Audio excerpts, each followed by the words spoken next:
transformation.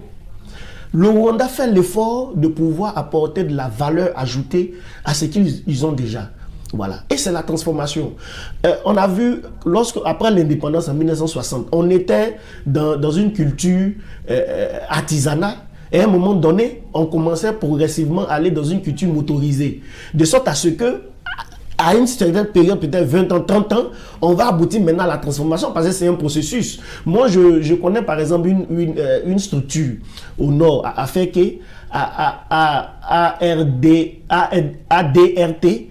C'est une ONG par exemple qui, pendant 2 ans aujourd'hui, essaie de passer de la version artisanale de la production du riz à la version industrielle. C'est quand même étonnant de voir que la Côte d'Ivoire consomme le riz.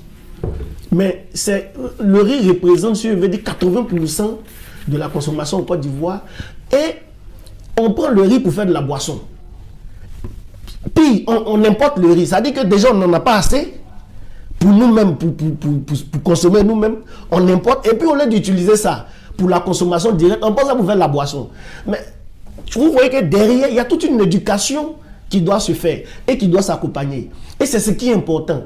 Et c'est ce qui pose le problème. Donc, il faut réévaluer le système économique dans lequel nous sommes. Aujourd'hui, le gouvernement en place essaie quand même de faire des ouvertures. On a des centrales, ils essaient d'élargir le secteur. On a vu dans le secteur de la communication, à l'époque, c'était quand même monopolisé par un groupe. Aujourd'hui, c'est diversifié, c'est ouvert.